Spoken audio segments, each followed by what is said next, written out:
पिछले दिन ही नरेंद्र मोदी जी प्रधानमंत्री साहब ने कहा सी कि 20 ਲੱਖ ਕਰੋੜ ਦਾ ਇੱਕ ਪੈਕੇਜ ਇਕਨੋਮਿਕ ਪੈਕੇਜ ਅਸੀਂ ਦੇਵਾਂਗੇ। ਮਤਲਬ ਪਹਿਲੀ ਗੱਲ ਤਾਂ ਇਹਨੂੰ ਪੈਕੇਜ ਨਹੀਂ ਕਹਿਣਾ ਚਾਹੀਦਾ, ਇਹ ਕਰਜ਼ਾ ਹੈ। ਇਹ ਲੋਨ 80% ਤੋਂ ਜ਼ਿਆਦਾ ਇਹਦੇ ਵਿੱਚ ਲੋਨ ਹੈ। ਬੜੇ ਗੁੰਝਲਦਾਰ ਤਰੀਕੇ ਨਾਲ ਬੜੀ ਲਿਪਾ ਪੋਚੀ ਕਰਕੇ ਇਹਨੂੰ ਪੈਕੇਜ ਦਾ ਨਾਮ ਦਿੱਤਾ ਗਿਆ। ਕਿਉਂਕਿ ਹੁਣ ਕੋਈ ਵੀ ਪ੍ਰਾਈਵੇਟ ਪਲੇਅਰ ਆਊਗਾ ਉਹ ਕਹੂਗਾ ਆਹ ਮੇਰੀ ਮੰਡੀ ਹੈ, ਤਾਂ ਉਹਦੇ 'ਚ ਮੰਡੀ ਬੋਰਡ ਦਾ ਜਿਹੜਾ ਕੋਈ ਹਿੱਸਾ ਨਹੀਂ ਹੋਊਗਾ, ਕੋਈ ਉਹਨੂੰ ਮਾਰਕੀਟ ਫੀਸ ਨਹੀਂ ਆਊਗੀ। ਇਹ ਕਹਿੰਦੇ ਜੀ ਅਸੀਂ ਇਹ ਕਾਨੂੰਨ ਬਣਾ ਦਾਂਗੇ ਕਿ ਜਿਹੜਾ ਕਿਸਾਨ ਹੈ ਉਹ ਆਪਣੀ ਫਸਲ ਨੂੰ ਦੇਸ਼ ਦੇ ਵਿੱਚ ਕਿਤੇ ਮਰਜ਼ੀ ਵੇਚ ਲਓ। ਇਹ ਕੋਈ ਨਵਾਂ ਕਾਨੂੰਨ ਥੋੜ੍ਹੀ ਹੈ। ਬਿਹਾਰ ਦਾ, ਮੱਧ ਪ੍ਰਦੇਸ਼ ਦਾ ਜਿਹੜਾ ਝੋਨਾ ਹੈ ਉਹ ਹਰਿਆਣਾ ਪੰਜਾਬ 'ਚ ਵਿਕਣ ਆਉਂਦਾ। ਇਹ ਕੋਈ ਨਵਾਂ ਗੱਲ ਥੋੜ੍ਹੀ ਕੀਤੀ ਇਹਨਾਂ ਨੇ। ਦੇਖੋ ਖੰਨੇ ਦਾ ਜਾਂ ਸੰਗਰੂਰ ਦਾ ਜਾਂ ਬਠਿੰਡੇ ਦਾ, ਭੁੱਚੋ ਮੰਡੀ ਦਾ ਜਾਂ ਮਾਨਸਾ ਦਾ ਕੋਈ ਕਿਸਾਨ ਇਹ ਨਹੀਂ ਹੋ ਸਕਦਾ ਕਿ ਉਹ ਆਪਣੀ ਫਸਲ ਨੂੰ ਗੁਜਰਾਤ ਲੈ ਜਾ ਕੇ ਵੇਚ ਦੇ। ਅਸੀਂ ਤਾਂ ਆਜ਼ਾਦਪੁਰ ਮੰਡੀ ਦਿੱਲੀ ਤੱਕ ਪਹੁੰਚ ਹੈ ਸਾਡੀ ਸਬਜ਼ੀਆਂ ਦੀ, ਹੋਰ ਇਦੂ ਉੱਪਰ ਨਹੀਂ ਜਾ ਸਕਦੇ ਅਸੀਂ। ਕਰੋਨਾ ਦੇ ਕਾਰਪੇਟ ਦੇ ਵਿੱਚ ਲਪੇਟ ਕੇ ਇਹ ਜਿਹੜੀ ਕਿਸਾਨਾਂ ਤੇ ਮਾਰ ਮਾਰੀ ਹੈ, ਰਾਜਾਂ ਦੇ ਅਧਿਕਾਰਾਂ ਤੇ ਮਾਰ ਮਾਰੀ ਹੈ, ਉਹਦੀ ਸਖਤ ਸ਼ਬਦਾਂ 'ਚ ਆਮ ਆਦਮੀ ਪਾਰਟੀ ਨਿਖੇਧੀ ਕਰਦੀ ਹੈ। ਪਹਿਲਾਂ ਹੀ GST ਦੇ ਰੂਪ ਦੇ ਵਿੱਚ ਇੱਕ ਠੂਠਾ ਸਟੇਟਾਂ ਨੂੰ ਫੜਾ ਦਿੱਤਾ ਗਿਆ ਸੀਗਾ। ਟੈਕਸ ਅਸੀਂ ਕਲੈਕਟ ਕਰਦੇ ਹਾਂ, ਲੈ ਜਾਂਦੇ ਨੇ ਉਹ, ਤੇ ਬਾਅਦ 'ਚ ਅਸੀਂ ਆਪਣਾ ਹਿੱਸਾ ਮੰਗੀ ਜਾਂਦੇ ਹਾਂ। ਹੁਣ ਵੀ 4450 ਕਰੋੜ ਦੇ ਲਗਭਗ ਜਿਹੜਾ GST ਦਾ ਪੈਸਾ ਹੈ ਪੰਜਾਬ ਦਾ, ਉਹ ਸੈਂਟਰ ਕੋਲੇ ਪਿਆ।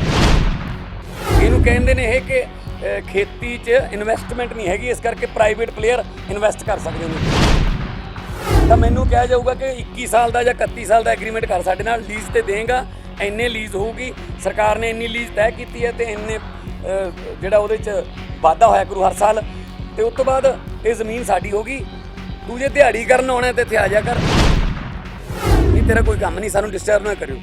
ਸੋ ਫਿਰ ਦੁਬਾਰਾ ਅਸੀਂ ਉਹ ਮੁਜ਼ਾਹਰਾ ਕਲਚਰ ਜਿਹੜਾ ਜਾਂ ਜਿਹੜੀ ਗੁਲਾਮੀ ਦੀ ਪ੍ਰਥਾ ਵੱਲ ਫਿਰ ਦੁਬਾਰਾ ਸਾਨੂੰ ਲੈ ਕੇ ਜਾਣ ਦਾ ਬਹੁਤ ਵੈਲ ਪਲੈਨਡ ਇਹ ਜਿਹੜਾ ਨੀਤੀਆਂ ਚੱਲ ਰਹੀਆਂ ਨੇ। ਨਜਾਇਜ਼ ਫੈਕਟਰੀਆਂ ਫੜੀਆਂ ਗਈਆਂ ਨੇ। ਕਿੱਥੇ ਫੜੀਆਂ ਗਈਆਂ ਨੇ? ਪਟਿਆਲੇ ਵਾਲੀ ਨਜਾਇਜ਼ ਫੈਕਟਰੀ ਜਿਹੜੀ ਫੜੀ ਹੈ ਰਾਜਪੁਰੇ ਵਾਲੀ, ਉਹ 'ਚੋਂ ਲੋਕਲ MLA ਦਾ ਨਾਮ ਆਉਂਦਾ ਜੀ। ਹੁੱਕਾ 12 ਉਹਨਾਂ ਦੀਆਂ ਨੇ। ਜਿਹੜੀ ਵੀ ਨਜਾਇਜ਼ ਆਈ ਹੈ, ਚਾਹੇ ਹਰਿਆਣੇ ਤੋਂ ਆਈ ਹੈ, ਚਾਹੇ ਉਹ ਪੰਜਾਬ ਦੀਆਂ ਡਿਸਟਿਲਰੀਆਂ 'ਚੋਂ ਆਈ ਹੈ ਨਾ, ਫਿਰ ਨਜਾਇਜ਼ ਸ਼ਰਾਬ ਦਾ ਤਾਂ ਇਹਨਾਂ ਨੂੰ ਪਤਾ ਹੋਊਗਾ ਨਾ। ਇਹ ਕਿਵੇਂ ਹੋ ਸਕਦਾ ਕਿ ਇਹਨਾਂ ਦੇ ਨੱਕ ਹੇਠਾਂ ਤੱਕ ਕੰਮ ਹੋਈ ਜਾਵੇ, ਇਹਨਾਂ ਨੂੰ ਪਤਾ ਨਾ ਹੋਵੇ? ਸਭ ਪਤਾ ਹੈ। ਆਪਣੇ ਬੰਦਿਆਂ ਨੂੰ ਇੱਥੋਂ ਹੀ ਇਹ ਕੰਮ ਕਰਾਉਂਦੇ ਨੇ, नकली ਦਾ भी। तो इसका मतलब तो सीधा है कि कैप्टन साहब ने उनको ठेंगा दिखा दिया कि भाई साहब जो मर्जी कर लो, मैं तो माफिया का साथ ही दूंगा। और कैप्टन साहब तो बड़ी देर से बीजेपी की बोली बोल रहे हैं, वो तो आज से थोड़ी है।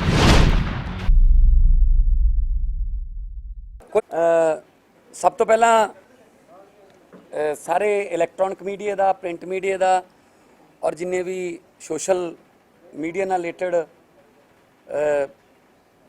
साथी आए ने, मैं साਰਿਆਂ ਦਾ ਵੈਲਕਮ ਕਰਦਾ, ਧੰਨਵਾਦ ਕਰਦਾ।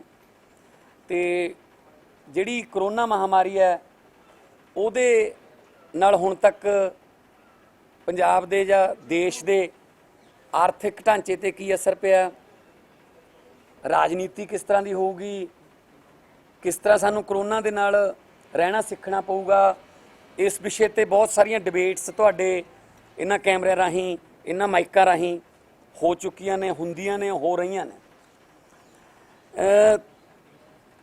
ਪਿਛਲੇ ਦਿਨੀ ਨਰਿੰਦਰ ਮੋਦੀ ਜੀ ਪ੍ਰਧਾਨ ਮੰਤਰੀ ਸਾਹਿਬ ਨੇ ਕਿਹਾ ਸੀ ਕਿ 20 ਲੱਖ ਕਰੋੜ ਦਾ ਇੱਕ ਪੈਕੇਜ, ਇਕਨੋਮਿਕ ਪੈਕੇਜ ਅਸੀਂ ਦੇਵਾਂਗੇ, ਜਿਹਨੂੰ ਮਤਲਬ 5 ਪ੍ਰੈਸ ਕਾਨਫਰੰਸਾਂ ਰਾਹੀਂ ਸਾਡੇ ਦੇਸ਼ ਦੇ ਵਿੱਤ ਮੰਤਰੀ ਮਾਨਯੋਗ ਨਿਰਮਲਾ ਸੀਤਾਰਮਨ ਜੀ ਨੇ ਐਕਸਪਲੇਨ ਕਰਨ ਦੀ ਕੋਸ਼ਿਸ਼ ਕੀਤੀ ਹੈ।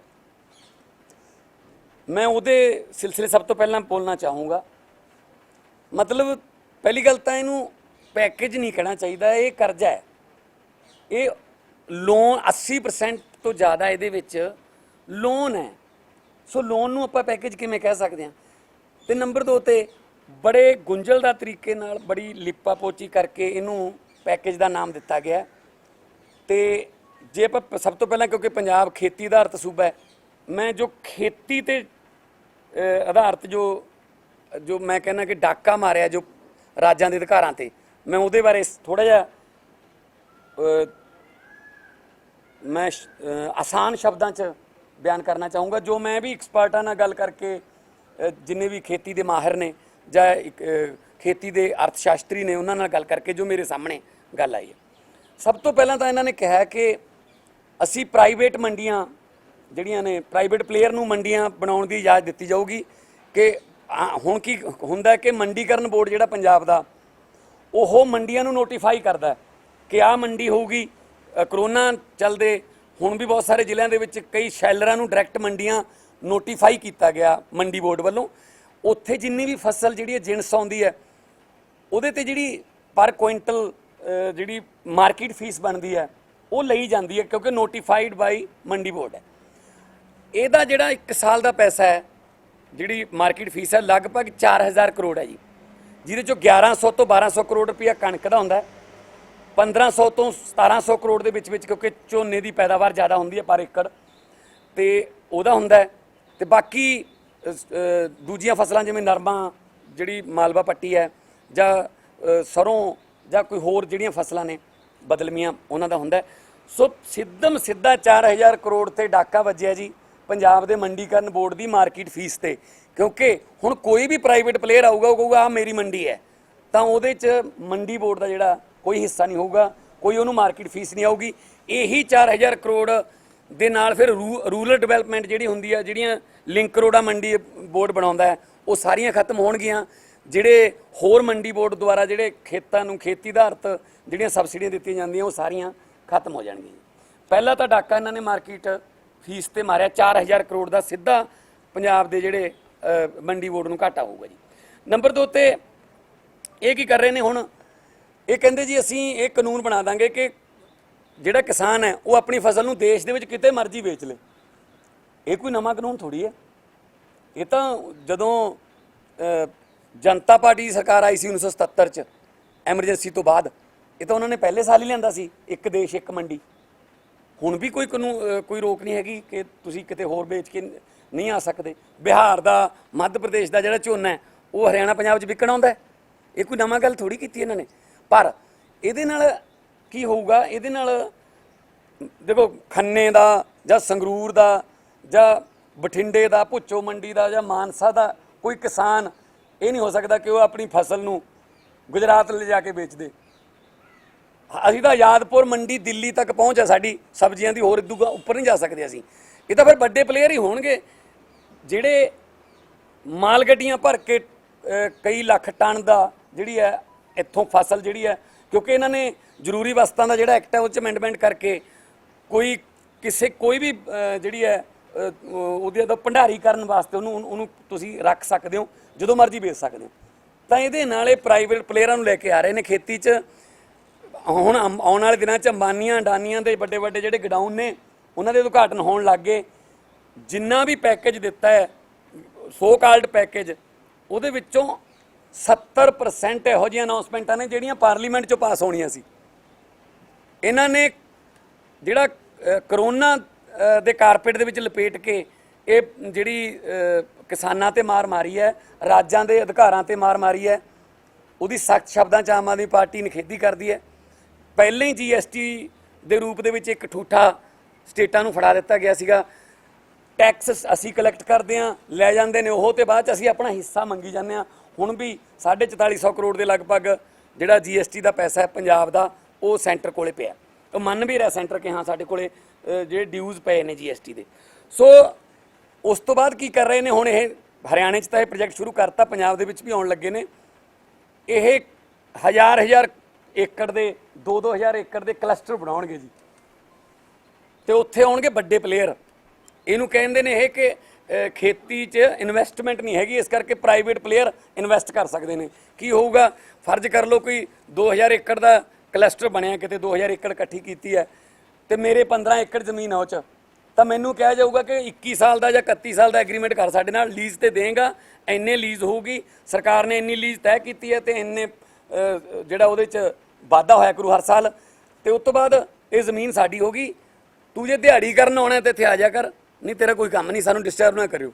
ਸੋ ਫਿਰ ਦੁਬਾਰਾ ਅਸੀਂ ਉਹ ਮੁਜ਼ਾਹਰਾ ਕਲਚਰ ਜਿਹੜਾ ਜਾਂ ਜਿਹੜੀ ਗੁਲਾਮੀ ਦੀ ਪ੍ਰਥਾ ਵੱਲ ਫਿਰ ਦੁਬਾਰਾ ਸਾਨੂੰ ਲੈ ਕੇ ਜਾਣ ਦਾ ਬਹੁਤ ਵੈਲ ਪਲੈਨਡ ਇਹ ਜਿਹੜਾ ਨੀਤੀਆਂ ਚੱਲ ਰਹੀਆਂ ਨੇ। ਸੋ ਇਸ ਕਰਕੇ ਪੰਜਾਬ ਸਰਕਾਰ ਨੇ ਬਲਕਿ ਪੰਜਾਬ ਸਰਕਾਰ ਨੇ ਉਹਨਾਂ ਦਾ ਜਿਹੜਾ ਅਮੈਂਡਮੈਂਟ ਐਕਟ ਹੈਗਾ ਉਹ 'ਚ ਅਮੈਂਡਮੈਂਟ ਕਰਕੇ ਜਿਹੜੀ ਹੈ ਕਾਂਗਰਸ ਸਰਕਾਰ ਨੇ ਕੀਤੀ ਉਹਨਾਂ ਨੂੰ, ਇਸੇ ਕਰਕੇ ਹੁਣ ਉਹ ਜਿਹੜੇ ਉਹਨਾਂ ਦੇ ਪ੍ਰਾਈਵੇਟ ਪਲੇਅਰਾਂ ਦੇ ਗਡਾਊਨਾਂ ਦੇ ਉਦਘਾਟਨ ਹੋਣ ਲੱਗ ਗਏ। ਠੀਕ ਹੈ ਨਾ। ਸੋ ਹਰਿਆਣੇ ਦੇ ਵਿੱਚ ਇਹ ਆਲਰੇਡੀ ਜਿਹੜਾ ਇੰਪਲਾਈ ਕਰਨ ਲੱਗੇ ਨੇ ਇਹ। ਹੁਣ ਅੱਗੇ ਕੀ ਹੈ, ਜੇ ਕਿਸਾਨ ਵਾਸਤੇ ਕਹਿੰਦੇ ਅਸੀਂ 1,63,000 ਕਰੋੜ ਰੱਖਿਆ ਖੇਤੀ ਵਾਸਤੇ, ਉਹ ਤਾਂ ਸਾਰਾ ਜਿਹੜਾ ਹੈ ਉਹ ਤਾਂ ਉਧਾਰ ਪੈਸੇ ਦੇਣ ਵਾਸਤੇ ਉਹਦਾ ਵਿਆਜ ਦੀ 2% ਛੋਟ ਹੈ ਜੀ। ਉਹਦੇ ਕਿਸਾਨ ਨੂੰ ਥੋੜੀ ਫਾਇਦਾ ਹੋ ਰਿਹਾ, ਉਹਨੂੰ ਤਾਂ ਕਰਜ਼ਾ ਦੇਣ ਵਾਸਤੇ ਰੱਖਿਆ। ਕਿਸਾਨ ਤਾਂ ਪਹਿਲਾਂ ਹੀ ਕਰਜ਼ਾਈ ਹੈ ਜੀ। ਕਿਸਾਨ ਕਰਜ਼ਾ ਮਾਫੀ ਨਹੀਂ ਚਾਹੁੰਦਾ, ਕਿਸਾਨ ਕਰਜ਼ਾ ਮੁਕਤੀ ਚਾਹੁੰਦਾ। ਉਹ ਇਹੋ ਜਿਹੇ ਜਿਹੜੇ ਪ੍ਰੋਡਕਸ਼ਨ ਕਾਸਟ ਘਟਾਈ ਜਾਵੇ, ਜਿਹੜੀ MSP ਇਸ ਤਰ੍ਹਾਂ ਦੀ ਦਿੱਤੀ ਜਾਵੇ ਤਾਂ ਕਿ ਉਹਨੂੰ ਕਰਜ਼ਾ ਲੈਣ ਦੀ ਲੋੜ ਨਾ ਪਵੇ। ਸੋ ਇਹ ਸਾਰਾ ਜਿਹੜਾ ਕਰਜ਼ੇ ਨੂੰ ਇਹ ਆਰਥਿਕ ਪੈਕੇਜ ਦਾ ਨਾਮ ਦੇ ਰਹੇ ਨੇ। ਇੱਕ ਹੋਰ ਜਿਹੜੀ ਗੱਲ ਉਠਾਉਣੀ ਤਾਂ ਚਾਹੀਦੀ ਸੀਗੀ ਉਹ ਸੁਖਬੀਰ ਬਾਦਲ ਹੋਰਾਂ ਨੂੰ, ਪਰ ਕਿਉਂਕਿ ਉਹ ਉਹਨਾਂ ਦੇ ਨਾਲ ਭਾਈਵਾਲ ਨੇ ਇਸ ਕਰਕੇ ਉਹ ਨਹੀਂ ਬੋਲਦੇ। ਹੁਣ ਤਾਂ ਕਿਸਾਨਾਂ ਦੇ ਬਹੁਤ ਵੱਡੇ ਨੇਤਾ ਦੇ ਜਾਂ ਕਿਸਾਨਾਂ ਦੀ ਪਾਰਟੀ ਦੇ ਰੂਪ 'ਚ ਆਪਣੇ ਆਪ ਨੂੰ ਉਹ ਪੇਸ਼ ਕਰਦੇ ਨੇ। ਚੁੱਪਚਾਪ ਜਿਹੜੀਆਂ ਰਸਾਇਣਿਕ ਖਾਦਾਂ ਨੇ ਕੇਂਦਰ ਨੇ 10 ਰੁਪਏ ਕਿਲੋ ਤੋਂ ਲੈ ਕੇ 19 ਰੁਪਏ ਕਿਲੋ ਤੱਕ ਉਹਨਾਂ ਤੇ ਸਬਸਿਡੀ 'ਚ ਕਟੌਤੀ ਕਰਤੀ। ਮਤਲਬ ਯੂਰੀਆ ਮਹਿੰਗਾ ਹੋਊਗਾ, ਹੁਣ ਹੋਰ ਖਾਦਾਂ ਮਹਿੰਗੀਆਂ ਹੋਣਗੀਆਂ। ਇਹਦੇ ਬਾਰੇ ਕੋਈ ਬੋਲਿਆ ਹੀ ਨਹੀਂ, ਕਿਉਂਕਿ ਇਸ ਤਰੀਕੇ ਨਾਲ ਲਪੇਟ ਕੇ ਜ਼ਹਿਰ ਜਿਹੜਾ ਹੈ ਉਹ ਗੁੜ ਦੇ ਵਿੱਚ ਲਪੇਟ ਕੇ ਦਿੱਤਾ ਹੈ, ਜਾਂ ਕੈਪਸੂਲ ਜਿਹੜਾ ਇੰਨਾ ਰੰਗ ਬਰੰਗਾ ਬਾਹਰੋਂ ਕਿ ਅੰਦਰਲੀ ਦਵਾਈ ਦਾ ਪਤਾ ਹੀ ਨਹੀਂ ਲੱਗਦਾ। ਮਤਲਬ ਆਮ ਲੋਕਾਂ ਦੀ ਗੱਲ ਛੱਡੋ, ਅਰਥ ਸ਼ਾਸਤਰੀ ਆਪਦਾ ਸਿਰ ਫੜੀ ਬੈਠੇ ਨੇ ਕਿ ਇਹ ਹੈ ਕੀ ਹੈ, ਸਾਨੂੰ ਇਹ ਸਮਝ ਨਹੀਂ ਆ ਰਹੀ। ਵਿਰੋਧੀ ਪਾਰਟੀਆਂ ਤਾਂ ਬਾਅਦ ਦੀ ਗੱਲ ਹੈ ਨਾ। ਸੋ ਮੈਂ ਐਕਸਪਰਟਸ ਨਾਲ ਗੱਲ ਕਰਕੇ ਮੇਰੇ ਕੋਲੇ ਸਾਰਾ ਜਿਹੜਾ ਇਹ ਮੈਂ ਅੱਜ ਖਾਕਾ ਤੁਹਾਡੇ ਕੋਲ ਲੈ ਕੇ ਆਇਆ। ਖਾਸ ਤੌਰ ਤੇ ਪੰਜਾਬ ਇਸ ਗੱਲੋਂ ਖੁਸ਼ਕਿਸਮਤ ਹੈ, ਮੈਂ ਕਈ ਡਿਬੇਟਸ ਦੇ ਵਿੱਚ ਵੀ ਇਹ ਗੱਲ ਕਹੀ ਹੈ, ਬੈਠੇ ਨੇ ਸਾਥੀ ਸਾਡੇ ਜਿਹੜੇ ਉਹ ਡਿਬੇਟਸ ਨੂੰ ਐਂਕਰ ਕਰਦੇ ਆ, ਤੇ ਕਿ ਪੰਜਾਬ ਖੁਸ਼ਕਿਸਮਤ ਹੈ ਕਿ 6 ਸਾਲ ਤੋਂ ਪੰਜਾਬ ਕੋਲੇ ਫੂਡ ਪ੍ਰੋਸੈਸਿੰਗ ਮਿਨਿਸਟਰੀ ਹੈ ਸੈਂਟਰ ਦੀ। ਹਰਸਿਮਰਤ ਕੌਰ ਜੀ ਸਾਡੇ ਫੂਡ ਪ੍ਰੋਸੈਸਿੰਗ ਮਿਨਿਸਟਰ ਨੇ। ਬਟ ਇੱਕ ਸਿੰਗਲ ਪ੍ਰੋਜੈਕਟ ਵੀ, ਐਗਰੇਰੀਅਨ ਸਟੇਟ ਹੈ ਪੰਜਾਬ, ਇੱਕ ਸਿੰਗਲ ਪ੍ਰੋਜੈਕਟ ਵੀ ਫੂਡ ਪ੍ਰੋਸੈਸਿੰਗ ਨਾਲ ਰਿਲੇਟਡ ਜੇ ਪੰਜਾਬ 'ਚ ਆਇਆ ਹੋਵੇ ਤਾਂ ਉਹ ਦੱਸ ਦੇਣ। ਇੱਕ ਬਠਿੰਡੇ ਆਇਆ ਸੀ, ਉਹ NPA ਹੋ ਗਿਆ, ਹੋਣ ਵਾਲਾ ਦਿਵਾਲੀ ਆਪਾਂ ਉਹ ਨਿਕਲ ਗਿਆ ਉਹਦਾ। ਜੇ ਸਾਡਾ ਟਮਾਟਰ ਇੱਥੇ ਪ੍ਰੋਸੈਸ ਹੋਵੇ, ਪ੍ਰੋਜੈਕਟ ਲੱਗਣ, ਪ੍ਰੋਸੈਸ ਹੋ ਕੇ ਸਾਡੇ ਟਮਾਟਰ ਦੇ ਪ੍ਰੋਜੈਕਟ ਬਣਨ, ਪ੍ਰੋਡਕਟ ਬਣਨ ਤੇ ਸਾਰੀ ਦੁਨੀਆ ਜਾਣ, ਸਾਡੇ ਆਲੂ ਦੇ, ਸਾਡੀਆਂ ਸਬਜ਼ੀਆਂ ਦੇ, ਸਾਡੇ ਫਰੂਟਾਂ ਦੇ। ਪੰਜਾਬ ਦੀ ਧਰਤੀ ਇੰਨੀ ਉਪਜਾਊ, ਇੰਨੀ ਜ਼ਰਖੇਜ਼ ਹੈ ਕਿ ਜੋ ਮਰਜ਼ੀ ਬੀਜ ਲਓ, ਪਰ ਕਿਉਂਕਿ ਉਹਨਾਂ ਦਾ ਕੋਈ ਇੰਟਰਸਟ ਹੀ ਹੈ ਨਹੀਂ, ਉਹਨਾਂ ਨੇ ਸਿਰਫ ਆਪਣੀ ਵਜ਼ੀਰੀ ਬਚਾਉਣੀ ਹੈ, ਉਹਦੇ ਵਾਸਤੇ ਪੰਜਾਬ ਦੇ ਸਾਰੇ ਹੱਕਾਂ ਨੂੰ ਉਹ ਦਾਅ 'ਤੇ ਲਾ ਦਿੰਦੇ ਨੇ। ਸੋ ਨਾਲ ਇਹ ਹੁਣ ਜਿਹੜਾ ਆਰਥਿਕ ਪੈਕੇਜ ਹੈ, ਇਹ 'ਚ ਤੁਸੀਂ ਵੀ ਕਬੀਲਦਾਰ ਹੋ, ਤੁਹਾਡੇ ਵੀ ਘਰ ਚੱਲ ਰਹੇ ਨੇ। ਆਤਮ ਨਿਰਭਰਤਾ ਦਾ ਨਾਅਰਾ ਦਿੱਤਾ ਹੈ। ਜੇ ਇੱਕ ਪਰਿਵਾਰ ਨੂੰ ਆਪਾਂ ਆਤਮ ਨਿਰਭਰ ਦੇਖਣਾ ਹੋਵੇ, ਉਹ ਪਰਿਵਾਰ ਹੁੰਦਾ ਆਤਮ ਨਿਰਭਰ ਜਿਹੜਾ ਆਪਣੇ ਬੱਚਿਆਂ ਦੀ ਪੜ੍ਹਾਈ ਕਰਾ ਸਕਦਾ, ਜਿਹੜਾ ਜੇ ਕੋਈ ਬਿਮਾਰ ਹੁੰਦਾ ਹੈ ਪਰਿਵਾਰ 'ਚੋਂ ਤਾਂ ਉਹਦੇ ਇਲਾਜ ਵਾਸਤੇ ਉਹਦੇ ਕੋਲ ਪੈਸਾ ਹੈਗਾ। ਤੇ ਕਬੀਲਦਾਰੀ ਨੂੰ ਆਪਣੇ ਬਲਬੂਤੇ 'ਤੇ ਚਲਾਉਣ ਨੂੰ ਆਤਮ ਨਿਰਭਰਤਾ ਕਹਿੰਦੇ ਨੇ। ਤਾਂ ਮੋਦੀ ਸਾਹਿਬ ਆਤਮ ਨਿਰਭਰਤਾ ਦੀ ਗੱਲ ਕਰ ਗਏ, ਤੇ ਅਗਲੇ ਦਿਨ ਹੀ ਮੈਡਮ ਨਿਰਮਲਾ ਸੀਤਾਰਮਨ ਨੇ ਅਨਾਉਂਸ ਕਰਤਾ ਕਿ 49% ਤੋਂ ਵਧਾ ਕੇ FDI ਜਿਹੜੀ ਹੈ 74% ਕੀਤੀ ਜਾਂਦੀ ਹੈ ਡਿਫੈਂਸ 'ਚ। ਉਹ ਪਾਰਟੀ ਜਿਹੜੀ FDI ਦਾ ਵਿਰੋਧ ਕਰਦੀ ਸੀ, ਅੱਜ ਉਹ ਆਲਮੋਸਟ 2/3 ਜਿਹੜਾ ਉਹ ਡਿਫੈਂਸ ਦਾ ਉਹ FDI ਨੂੰ ਦੇ ਰਹੇ ਨੇ। ਮਤਲਬ ਇਹ ਆਤਮ ਨਿਰਭਰਤਾ ਥੋੜ੍ਹੀ ਹੈ, ਇਹ ਤਾਂ ਤੁਸੀਂ ਉਹਨਾਂ 'ਤੇ ਡਿਪੈਂਡਡ ਹੋ ਰਹੇ ਹੋ। ਬਲਕਿ ਮਤਲਬ ਉਹਨਾਂ ਮੁਲਕਾਂ ਨੂੰ ਪਤਾ ਹੋਊਗਾ ਸਾਡੇ ਕੋਲ ਕਿਹੜਾ ਗੋਲਾ ਬਰੂਦ ਹੈ, ਕਿਹੜੀ ਤੋਪ ਹੈ, ਕਿਹੜੇ ਜਹਾਜ਼ ਨੇ, ਕਿਹੜਾ ਸਾਡੇ ਕੋਲ ਡਿਫੈਂਸ ਇਹਨਾਂ ਨੇ ਜਿਹੜਾ ਉਹ ਗਿਰਵੀ ਰੱਖਤਾ। ਏਅਰ ਇੰਡੀਆ ਵਿਕਾਊ ਹੈ ਜੀ, LIC ਉਹ ਵੇਚ ਰਹੇ ਨੇ, ਰੇਲਵੇ ਵੇਚਣ ਦੀ ਤਿਆਰੀ ਹੈ, ਏਅਰਪੋਰਟ ਸਾਰੇ ਵੇਚਤੇ, ਤੇ ਹੁਣ ਤਾਂ ਨਾਲ ਇਹ ਵੀ ਕਰਤਾ ਕਿ ਹਰੇਕ ਪਬਲਿਕ ਸੈਕਟਰ ਦੇ ਵਿੱਚ ਪ੍ਰਾਈਵੇਟ ਸੈਕਟਰ ਜਿਹੜਾ ਆ ਸਕਦਾ ਹੈ। ਠੀਕ ਹੈ ਜੀ। ਸੋ ਪ੍ਰਾਈਵੇਟ ਸੈਕਟਰ ਤਾਂ ਉੱਥੇ ਆਊਗਾ ਜਿੱਥੇ ਉਹਨੂੰ ਮੁਨਾਫਾ ਹੋਊਗਾ। ਸੋ ਜਿੱਥੋਂ ਤੱਕ ਗੱਲ ਕੀਤੀ ਇਹਨਾਂ ਨੇ, ਕੋਈ ਕਿਸੇ ਦੀ EMI ਨਹੀਂ ਮਾਫ ਹੋਈ, ਬਕਾਇਦਾ EMI ਜਿਹੜੀ ਹੈ ਬੈਂਕਾਂ ਕੱਟ ਰਹੀਆਂ ਨੇ। ਕਿਸੇ ਦੇ ਬਿਜਲੀ ਦੇ ਬਿੱਲ ਮਾਫ ਨਹੀਂ ਹੋਏ, ਬਲਕਿ ਪੁਰਾਣੀ ਐਵਰੇਜ ਮੁਤਾਬਕ ਬਿਜਲੀ ਦੇ ਬਿੱਲ ਭੇਜੇ ਨੇ ਪੰਜਾਬ 'ਚ। ਠੀਕ ਹੈ ਜੀ, ਤੁਹਾਡੇ ਵੀ ਘਰਾਂ 'ਚ ਆਏ ਹੋਣਗੇ। ਤੇ ਜਿਹੜਾ ਪ੍ਰਾਈਵੇਟ ਸੈਕਟਰ ਹੈ ਉਹ ਤਨਖਾਹਾਂ 'ਚ ਕਟੌਤੀ ਕਰ ਰਿਹਾ, ਉਹ ਜਿੰਨਾ ਦਿਨ ਲਾਕਡਾਊਨ ਰਿਹਾ ਉਹ ਤਨਖਾਹਾਂ ਨਹੀਂ ਦੇ ਰਹੇ। ਸੋ ਆਮ ਜਿਹੜਾ ਬੰਦਾ ਹੈ ਉਹ ਤਾਂ ਉੱਥੇ ਹੀ ਖੜਾ ਜੀ। ਜਿਹੜੇ ਇਹ ਪੈਕੇਜ ਆ ਰਹੇ ਨੇ ਇਹ ਕਰੋਨਾ ਦੇ ਮੋਢੇ ਤੇ ਧਰ ਕੇ ਉਦਯੋਗਪਤੀਆਂ ਵਾਸਤੇ ਚਲਾਇਆ ਜਾ ਰਿਹਾ। ਜਿਹੜਾ ਹੁਣ ਕਰੋਨਾ ਦੇ ਕੋਵਿਡ-19 ਦੇ ਓਲੇ ਖੜ ਕੇ ਜਿਹੜੀਆਂ ਇਹ ਸਰਕਾਰ ਜਿਹੜੀ ਹੈ ਉਦਯੋਗਪਤੀਆਂ ਨੂੰ ਲਾਭ ਪਹੁੰਚਾ ਰਹੀ ਹੈ। ਛੋਟੇ ਦੁਕਾਨਦਾਰ, ਨਾਈ, ਧੋਬੀ, ਰਿਕਸ਼ੇ ਵਾਲਾ, ਆਟੋ ਰਿਕਸ਼ੇ ਵਾਲਾ ਹੈ ਜੀ, ਜਿਹੜੇ ਰੇਹੜੀ ਵਾਲੇ, ਫੜੀ ਵਾਲੇ, ਡਰਾਈਵਰ, ਆਟੋ ਚਾਲਕ, ਜਿਹੜੇ ਕਿਸੇ ਆਰਗੇਨਾਈਜ਼ ਸੈਕਟਰ 'ਚ ਨਹੀਂ ਆਉਂਦੇ, ਉਹਨਾਂ ਨੂੰ ਤਾਂ ਕੋਈ ਫਾਇਦਾ ਨਹੀਂ ਹੋਇਆ ਜੀ। ਉਹ ਤਾਂ ਉੱਥੇ ਹੀ ਖੜੇ ਨੇ। ਮੇਰੇ ਕੋਲੇ ਹਰ ਰੋਜ਼ ਫੋਨ ਆਉਂਦੇ ਨੇ ਉਹਨਾਂ ਦੇ, ਜੀ ਸਾਡਾ ਕੀ ਬਣੂਗਾ ਜੀ। ਮੇਰੇ ਕੋਲੇ ਸੰਗਰੂਰ ਦੇ ਦੁਕਾਨਦਾਰ ਆਏ, ਉਹ ਕਹਿੰਦੇ ਸਾਡੇ ਜਿਹੜੇ ਲੈਂਡਲੋਰਡ ਨੇ ਜਿਨ੍ਹਾਂ ਤੋਂ ਅਸੀਂ ਦੁਕਾਨਾਂ ਕਿਰਾਏ 'ਤੇ ਲਈਆਂ, ਦੁਕਾਨਾਂ ਖੋਲ੍ਹਣ ਦੀ ਇਜਾਜ਼ਤ ਤਾਂ ਦੇਤੀ, ਪਰ ਉਹ ਸਾਨੂੰ ਕਹਿੰਦੇ ਪਹਿਲਾਂ ਸਾਨੂੰ 2 ਮਹੀਨਿਆਂ ਦਾ ਕਿਰਾਇਆ ਦਿਓ। ਮੈਂ ਕਿਹਾ ਜੀ, ਮੈਂ ਚੀਫ ਸੈਕਟਰੀ ਸਾਹਿਬ ਨਾਲ ਵੀ ਗੱਲ ਕੀਤੀ ਸੀ, ਮੈਂ ਕਿਹਾ ਜੀ ਸੀਐਮ ਸਾਹਿਬ ਤੋਂ ਕੋਈ ਸੋਸ਼ਲ ਅਪੀਲ ਹੀ ਕਰਾ ਦਿਓ ਕਿ ਜਿਹੜੇ ਲੈਂਡਲੋਰਡ ਨੇ ਉਹ ਆਪਣੇ ਕਿਰਾਏਦਾਰਾਂ ਤੋਂ ਹਜੇ ਇੱਕਦਮ ਕਿਰਾਇਆ ਨਾ ਮੰਗਣ, ਉਹਨੂੰ ਐਡਜਸਟ ਕਰ ਲੈਣ 10 ਮਹੀਨਿਆਂ 'ਚ, 12 ਮਹੀਨਿਆਂ 'ਚ। ਕੋਈ ਹਜੇ ਤੱਕ ਪਾਲਿਸੀ ਨਹੀਂ। ਜਦਕਿ ਦਿੱਲੀ ਦੇ ਵਿੱਚ ਇਸ ਤਰ੍ਹਾਂ ਕਰਤਾ ਸਾਡੀ ਗੌਰਮੈਂਟ ਨੇ। ਦਿੱਲੀ ਦੇ ਆਟੋ ਰਿਕਸ਼ੇ ਵਾਲਿਆਂ ਨੂੰ ਜਾਂ ਕੋਈ ਛੋਟਾ ਹਾਥੀ ਚਲਾਉਂਦਾ, ਕੋਈ ਟੈਂਪੂ ਚਲਾਉਂਦਾ, ਟਰਾਂਸਪੋਰਟ, ਉਹਨਾਂ ਦੇ ਖਾਤਿਆਂ ਦੇ ਵਿੱਚ ਪੈਸੇ ਪਾਏ ਨੇ। ਤਾਂ ਫਿਰ ਸਿੱਧਾ ਪੈਸਾ ਕਿਹੜਾ ਦਿੱਤਾ ਹੈ ਮੋਦੀ ਸਰਕਾਰ ਜਾਂ ਨਿਰਮਲਾ ਸੀਤਾਰਮਨ ਜੀ? ਇਹ ਤੋਂ ਉਹਨਾਂ ਤੋਂ ਮੈਂ ਸਵਾਲ ਪੁੱਛਦਾ ਕਿ ਸਿੱਧੇ ਪੈਸੇ, ਡਾਇਰੈਕਟ ਕੈਸ਼ ਕਿਹੜੇ ਸੈਕਟਰ ਨੂੰ ਮਿਲਿਆ? ਜਿਸ ਵੇਲੇ ਇਹਨਾਂ ਨੇ ਟ੍ਰੈਫਿਕ ਨਾਲ ਰਿਲੇਟਡ ਜੁਰਮਾਨੇ ਵਧਾਉਣੇ ਸੀ, ਚਾਹੇ ਉਹ ਰੈੱਡ ਲਾਈਟ ਦਾ, ਚਾਹੇ ਸੀਟ ਬੈਲਟ ਨਹੀਂ ਲਾਈ, ਚਾਹੇ ਓਵਰ ਸਪੀਡਿੰਗ ਦਾ, ਉਦੋਂ ਉਹਨਾਂ ਨੇ ਕਿਹਾ ਜੀ ਅਮਰੀਕਾ ਕੈਨੇਡਾ 'ਚ ਦੇਖੋ ਕਿੰਨੇ ਜੁਰਮਾਨੇ ਨੇ, ਇਸ ਕਰਕੇ ਅਮਰੀਕਾ ਕੈਨੇਡਾ ਦੇ ਹਿਸਾਬ ਨਾਲ ਅਸੀਂ ਜੁਰਮਾਨੇ ਲਾ ਰਹੇ ਹਾਂ। ਅਤੇ ਜਦੋਂ ਹੁਣ ਆਹ ਕਰੋਨਾ ਮਹਾਮਾਰੀ ਕਰਕੇ ਲੋਕਾਂ ਦੇ ਕਾਰੋਬਾਰ ਠੱਪ ਹੋ ਗਏ, ਦਿਹਾੜੀਆਂ ਸਭ ਖਤਮ ਹੋ ਗਈਆਂ, ਤਾਂ ਅਮਰੀਕਾ ਕੈਨੇਡਾ ਤਾਂ 2-2 ਹਜ਼ਾਰ, 3-3 ਹਜ਼ਾਰ ਡਾਲਰ ਹਰ ਘਰ ਦੇ ਹਰ ਅਕਾਊਂਟ ਦੇ ਵਿੱਚ ਕੈਸ਼ ਪਾ ਰਿਹਾ ਜੀ। ਜਦੋਂ ਉਦੋਂ ਗੱਲ ਕਰਦੇ ਵੀ ਉਹ ਪਾ ਰਹੇ ਨੇ, ਉਦੋਂ ਕਹਿੰਦੇ ਨੇ ਉਹ ਡਿਵੈਲਪ ਕੰਟਰੀ ਨੇ ਜੀ। ਜੁਰਮਾਨੇ ਲਾਉਣ ਬਾਰੇ ਉਹਨਾਂ ਦੀ ਰੀਸ, ਤੇ ਜਦੋਂ ਕੋਈ ਇਹ ਪੈਕੇਜ ਦੇਣਾ ਉਦੋਂ ਇਹ ਕਹਿ ਕੇ ਖਹਿੜਾ ਛਡਾ ਲੈਂਦੇ ਨੇ ਕਿ ਉਹ ਤਾਂ ਡਿਵੈਲਪ ਕੰਟਰੀ ਨੇ, ਆਪਾਂ ਉਹਨਾਂ ਦੀ ਕੀ ਰੀਸ ਕਰ ਸਕਦੇ ਹਾਂ। ਸੋ ਇਸ ਕਰਕੇ ਇਹ ਅਮੀਰ ਨੂੰ ਹੋਰ ਅਮੀਰ ਤੇ ਗਰੀਬ ਨੂੰ ਹੋਰ ਗਰੀਬ ਬਣਾਉਣ ਦੀ ਜਿਹੜੀ ਨੀਤੀ ਹੈ ਪਿਛਲੇ 6 ਸਾਲ ਤੋਂ ਚੱਲ ਰਹੀ ਹੈ ਮੋਦੀ ਸਾਹਿਬ ਦੀ। ਔਰ ਜੁਮਲੇ ਆ ਰਹੇ ਨੇ, ਲੋਕਲ को वोकल करना है, अपनी बालकोनी में खड़े होकर आपने मोमबत्ती जलानी है। सर बालकोनियां किन्नियां कोले ने? ਉਹ ਤਾਂ ਸਿੱਧੇ ਹੀ ਆਪਣੇ ਵੋਟ ਬੈਂਕ ਨੂੰ, ਮਿਡਲ ਕਲਾਸ ਜਾਂ ਅਪਰ ਮਿਡਲ ਕਲਾਸ ਨੂੰ ਉਹ ਤਾਂ ਸੰਬੋਧਨ ਹੋ ਰਹੇ ਨੇ। ਲੋਕਾਂ ਕੋਲੇ, ਲੋਕ ਤਾਂ ਬਹੁਤ ਚਿਰ ਪਹਿਲਾਂ ਤੋਂ ਗਰੀਬ ਨੇ, ਜਿਹੜੇ BPL ਵਾਲੇ ਜਾਂ ਗਰੀਬੀ ਦੀ ਰੇਖਾ ਤੋਂ ਥੱਲੇ ਜਿਹੜੇ ਨੇ, ਉਹ ਤਾਂ ਪਹਿਲਾਂ ਹੀ ਮੋਮਬੱਤੀਆਂ ਜਲਾਉਂਦੇ ਨੇ। ਉਹਨਾਂ ਤਾਂ ਦੀਵਿਆਂ 'ਚ ਤੇਲ ਹੈ ਹੀ ਨਹੀਂ। 500 ਦਾ ਅੰਕੜਾ ਹੋ ਗਿਆ ਜੀ, 500 ਦੇ ਲਗਭਗ ਅੰਕੜਾ ਹੋ ਗਿਆ ਜਿਹੜੇ ਮਜ਼ਦੂਰ ਸੜਕਾਂ 'ਤੇ ਮਾਰੇ ਗਏ ਐਕਸੀਡੈਂਟਾਂ 'ਚ। ਕੋਈ ਟ੍ਰੇਨ ਥੱਲੇ ਆ ਗਿਆ, ਕੋਈ ਟਰੱਕਾਂ ਦੇ ਐਕਸੀਡੈਂਟਾਂ 'ਚ ਮਾਰੇ ਗਏ ਲੋਕ। 3-3 ਹਜ਼ਾਰ ਕਿਲੋਮੀਟਰ ਤੁਰਨ ਵਾਸਤੇ ਆਪਣੇ, ਤੁਸੀਂ ਦੇਖਦੇ ਹੋ ਕਿਸ ਤਰ੍ਹਾਂ ਦੀਆਂ ਮਤਲਬ ਸਾਡੇ ਦੇਸ਼ ਦੀਆਂ ਆਜ਼ਾਦੀ ਤੋਂ ਬਾਅਦ ਦੀਆਂ ਤਸਵੀਰਾਂ ਆ ਰਹੀਆਂ ਨੇ ਕਿ ਸੂਟਕੇਸਾਂ ਦੇ ਉੱਤੇ ਬੱਚੇ ਲਿਟੇ ਹੋਏ ਨੇ ਤੇ ਸੂਟਕੇਸ ਨੂੰ ਖਿੱਚ ਕੇ ਮਾਂ ਲੈ ਕੇ ਜਾ ਰਹੀ ਹੈ। ਕੀ 70 ਸਾਲਾਂ 'ਚ 72 ਸਾਲਾਂ ਦੀ ਆਜ਼ਾਦੀ 'ਚ ਅਸੀਂ ਆਹ ਕਮਾਇਆ ਜੀ?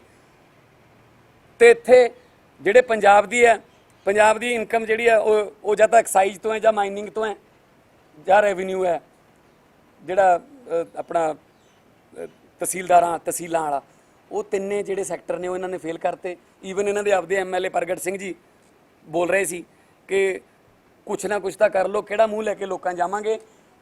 ਲੜਨਾ ਸੀ ਕਰੋਨਾ ਨਾਲ, ਮੰਤਰੀ ਆਪਸ 'ਚ ਲੜੀ ਜਾਂਦੇ ਆ ਤੇ 3 ਸਾਲ ਉਹੀ ਨੀਤੀ ਚੱਲਦੀ ਰਹੀ। ਹੁਣ ਪਤਾ ਨਹੀਂ ਅਚਾਨਕ ਕਿਵੇਂ ਪੰਜਾਬ ਦਾ ਹੇਜ ਇਹਨਾਂ ਨੂੰ ਜਾਗਿਆ ਕਿ ਲੜਾਈ ਕਰ ਲਈ। ਅਸਲ 'ਚ ਕੀ ਆ, ਹੁਣ ਅੱਗੇ ਲੋਕ ਜਿਹੜੇ ਨੇ ਇਹਨਾਂ ਨੂੰ ਦੇਖ ਰਹੇ ਨੇ ਕਿ ਸਾਨੂੰ ਨਹੀਂ ਵੜਨ ਦੇਣਗੇ ਪਿੰਡਾਂ 'ਚ, ਤਾਂ ਕਰਕੇ ਇਹ ਹੁਣ ਪੰਜਾਬ ਦਾ ਜਿਹੜਾ ਮੋਹ ਜਿਹੜਾ ਇਹਨਾਂ ਨੂੰ ਜਾਗਿਆ। ਆਲਰੇਡੀ ਜਿਹੜਾ ਬੈਂਕਾਂ ਬਰਬਾਦ ਹੋ ਗਈਆਂ। ਤੇ ਕੈਪਟਨ ਸਾਹਿਬ, ਮੈਂ ਕਈ ਵਾਰੀ ਪੁੱਛਿਆ ਵੀ ਹੈ, ਮੈਂ ਪਿਛਲੇ 1 ਹਫ਼ਤੇ ਤੋਂ ਕੋਸ਼ਿਸ਼ ਵੀ ਕਰ ਰਿਹਾ ਜੀ ਫੋਨ ਕਰਨ ਦੀ। ਕੈਪਟਨ ਸਾਹਿਬ ਆਪਦੀ ਲੋਕੇਸ਼ਨ ਤਾਂ ਜਨਤਕ ਕਰ ਦੇਣਾ ਕਿ ਉਹ ਕਿਹੜੇ ਫਾਰਮ ਹਾਊਸ 'ਤੇ ਨੇ। ਤੁਸੀਂ ਹੁਣ ਫੋਨ ਲਾ ਲਓ, ਜਿਹੜਾ ਨੰਬਰ ਆਫੀਸ਼ੀਅਲੀ CM ਹਾਊਸ ਦਾ ਦਿੱਤਾ ਹੋਇਆ, ਉੱਥੋਂ ਤੁਹਾਨੂੰ ਜਵਾਬ ਹੋਊਗਾ ਇਸ ਫਾਰਮ ਹਾਊਸ 'ਤੇ ਨੇ। ਫਾਰਮ ਹਾਊਸ ਦਾ ਨੰਬਰ ਦੇ ਦਿਓ ਜੀ, ਫਾਰਮ ਹਾਊਸ 'ਤੇ ਫੋਨ ਕਰੋਗੇ ਜੀ, ਦੂਜੇ ਫਾਰਮ ਹਾਊਸ 'ਤੇ ਨੇ। ਕਿਰਪਾ ਕਰਕੇ ਕੈਪਟਨ ਸਾਹਿਬ, ਇਹ ਬਹੁਤ ਸੰਕਟ ਦਾ ਮੌਕਾ ਚੱਲ ਰਿਹਾ। ਆਪਦੇ 2-3 ਫੇਵਰੇਟ ਮੰਤਰੀਆਂ ਜਾਂ 2-3 ਫੇਵਰੇਟ ਅਫਸਰਾਂ ਨਾਲ ਵੈਬ ਕਾਨਫਰੰਸ ਨਾਲ ਨਹੀਂ ਚੱਲਣਾ। ਤੁਸੀਂ ਜਿੰਨੇ ਦਿਨ ਕਰਫਿਊ ਵਧਾਇਆ ਉਹਦੇ 'ਚ ਕੀ ਖੱਟਿਆ ਸੀ? ਐਂਬੂਲੈਂਸਾਂ ਦੀ ਹਾਲਤ ਕਿਸੇ ਤੋਂ ਲੁਕੀ ਨਹੀਂ ਹੋਈ, ਹਸਪਤਾਲਾਂ ਦੀ ਹਾਲਤ ਅੱਜ ਵੀ ਉਹੀ ਹੈ, ਨਰਸਾਂ ਅੱਜ ਵੀ ਧਰਨੇ ਦੇ ਰਹੀਆਂ ਨੇ। ਸੋ ਪੰਜਾਬ ਜਿਹੜਾ ਹੁਣ ਉਹ ਸਿਰ ਤੋਂ ਪਾਣੀ ਲੰਘ ਗਿਆ।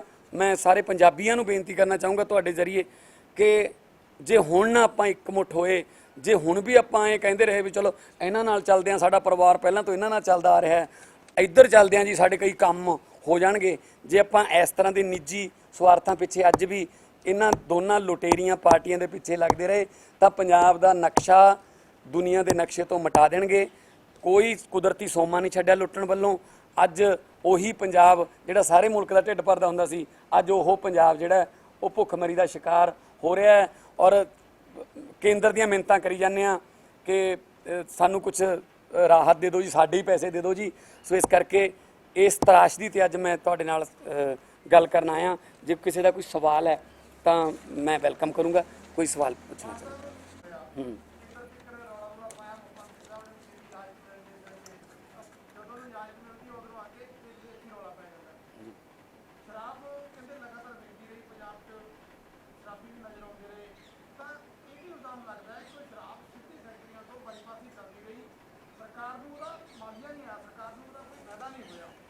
ਦੇਖੋ ਨਪਿੰਦਰ, ਕੀ ਹੈ ਕਿ ਜਿਹੜਾ ਐਕਸਾਈਜ਼ ਹੈ, ਐਕਸਾਈਜ਼ ਇਹਨਾਂ ਦੇ ਆਪਦੇ ਮਾਫੀਏ ਕੋਲੇ, ਇਸੇ ਕਰਕੇ ਐਕਸਾਈਜ਼ ਨੂੰ ਖੋਲ੍ਹਣ ਵਾਸਤੇ ਜ਼ਿਆਦਾ ਜ਼ੋਰ ਲਾਉਂਦੇ ਰਹੇ ਕਿ ਸਾਨੂੰ ਇਜਾਜ਼ਤ ਦੇ ਦਿਓ ਜੀ। ਇਹਦਾ ਮਤਲਬ ਜਿਹੜਾ ਪੰਜਾਬ ਸਰਕਾਰ ਹੈ ਉਹ 25-30 ਦਿਨ ਜਾਂ 35-40 ਦਿਨ ਵੀ ਨਹੀਂ ਮਤਲਬ ਕੱਟ ਸਕੀ ਬਿਨਾਂ ਐਕਸਾਈਜ਼ ਤੋਂ। ਜਿਹੜਾ ਲੋਕਾਂ ਨੇ ਟੈਕਸ ਦੇਣਾ ਤਾਂ ਨਹੀਂ ਬੰਦ ਕੀਤਾ ਲੋਕਾਂ ਨੇ, ਜਾਂ ਇਹਨਾਂ ਨੇ ਕੋਈ ਟੈਕਸ ਦੇ ਵਿੱਚ ਕੋਈ ਲੋਕਾਂ ਨੂੰ ਰਿਬੇਟ ਤਾਂ ਨਹੀਂ ਦਿੱਤੀ। ਲੋਕ ਤਾਂ ਟੈਕਸ ਦੇ ਰਹੇ ਨੇ, ਫਿਰ ਖਜ਼ਾਨਾ ਕਿਵੇਂ ਖਾਲੀ ਹੋਈ ਜਾਂਦਾ ਹੈ?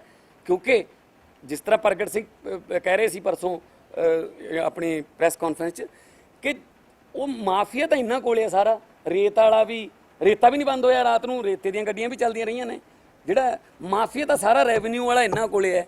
ਤਾਂ ਫਿਰ ਸਿਰਫ ਫਰਕ ਕੀ ਪੈਂਦਾ? ਰਜਿਸਟਰ ਵਾਲਾ ਬੰਦਾ ਪਹਿਲਾਂ ਅਕਾਲੀਆਂ ਦਾ ਬਹਿੰਦਾ ਹੁੰਦਾ ਸੀ 10 ਸਾਲ, ਹੁਣ 3 ਸਾਲ ਤੋਂ ਇਹਨਾਂ ਦਾ ਰਜਿਸਟਰ ਤੇ ਬੰਦਾ ਬਹਿੰਦਾ। ਕੰਮ ਤਾਂ ਉਵੇਂ ਜਿਵੇਂ ਚੱਲ ਰਿਹਾ ਨਾ। ਨਜਾਇਜ਼ ਫੈਕਟਰੀਆਂ ਫੜੀਆਂ ਗਈਆਂ ਨੇ। ਕਿੱਥੇ ਫੜੀਆਂ ਗਈਆਂ ਨੇ? ਪਟਿਆਲੇ ਵਾਲੀ ਨਜਾਇਜ਼ ਫੈਕਟਰੀ ਜਿਹੜੀ ਫੜੀ ਹੈ ਰਾਜਪੁਰੇ ਵਾਲੀ, ਉਹ 'ਚੋਂ ਲੋਕਲ ਐਮਐਲਏ ਦਾ ਨਾਮ ਆਉਂਦਾ ਜੀ।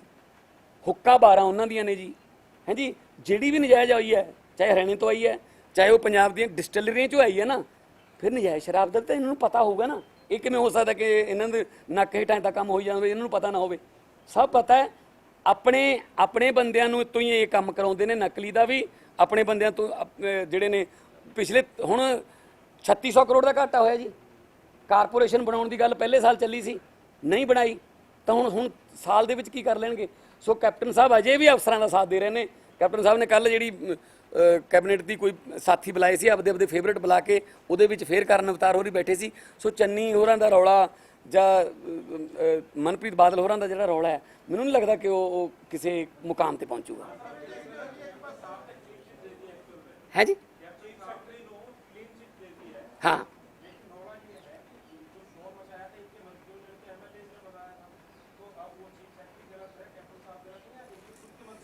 नहीं देखो, सरकार तो कैप्टन साहब की है ना।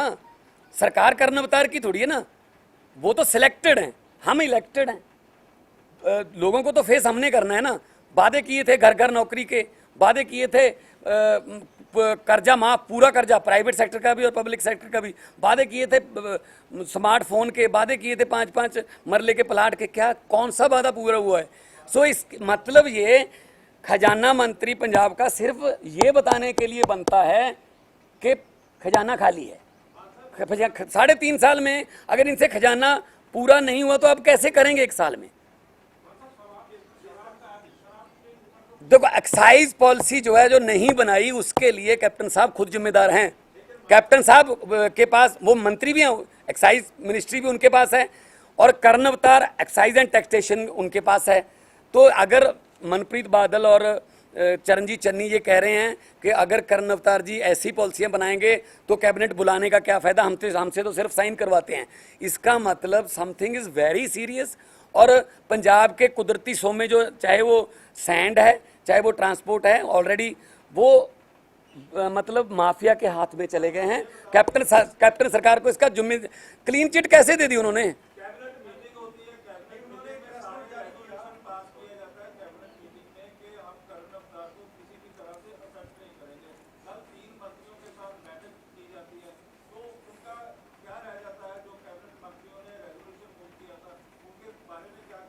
तो इसका मतलब तो सीधा है कि कैप्टन साहब ने उनको ठेंगा दिखा दिया कि भाई साहब जो मर्जी कर लो, मैं तो माफिया का साथ ही दूंगा।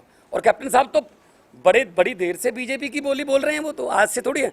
आप लोगों को हैरान होने की जरूरत नहीं है, मतलब हैरान ना होयो इस गल तो कि आने वाले दिनों शायद कैप्टन साहब की जी दाड़ी वाली जाली है वो भगवे रंग की हो सकती है, ठीक है ना। कोई भी ऐसा फैसला नहीं जिहदा वो विरोध करन, पंजाब के हक मंगण उत्थों, सगों उन्होंने जो भी कहते हैं इत्थों साइन करके उत्थे तोड़ देंगे ने। सो इस करके जो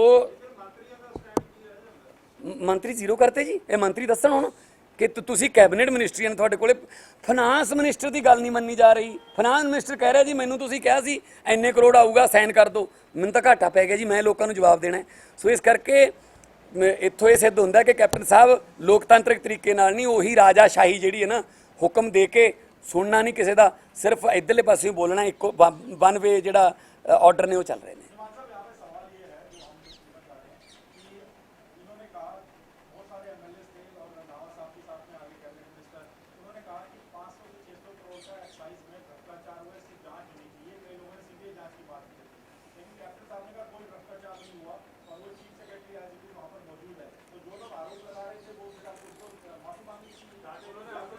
नहीं, नॉट ओनली 500 करोड़ नहीं है, मतलब 3600 करोड़ का तो टोटल है।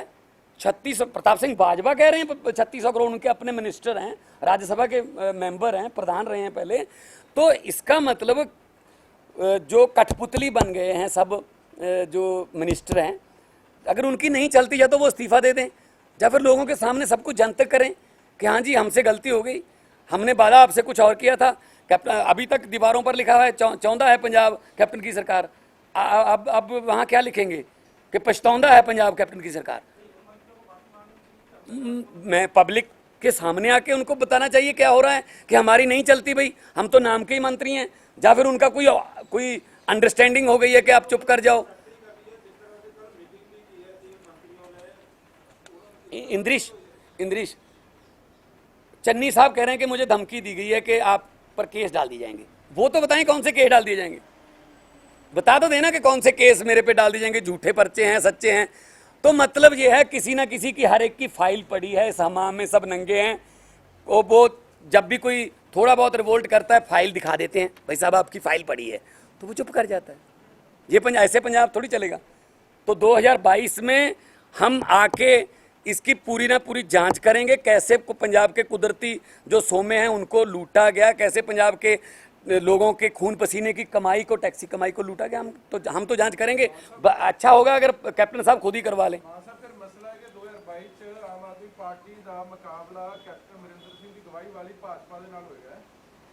हो सकता जी, क्योंकि वो तो मैं तुहानूं दस्सिया कि वो तो कैप्टन साहब का भगमा करन तो हो ही चुक्या।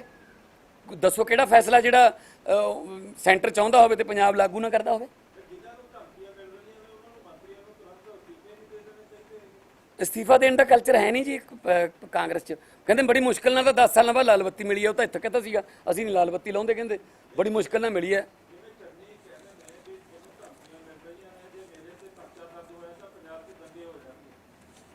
देखो जिस तरीके नाल उन्होंने कहा है, मैं जे तां सच्ची मुच्ची उन्होंने इस तरह दबकाया गया तो मैं उहदी सख्त शब्दां च निंदा करूँगा कि एक मिनिस्टर जिहड़ा जे कोई आवाज़ उठाउंदा है तो उन्होंने इस तरह दबाया जाए भी चुप कर जा, नहीं तो तेनों तेरे ते केस पा देंगे। कैप्टन साहब ने खुद ने कहा सीगा विधान सभा च कि तुसीं रेते बारे मामला ना उठाओ, मैं थोड़े भी ना लै दूंगा अकाली दल दे।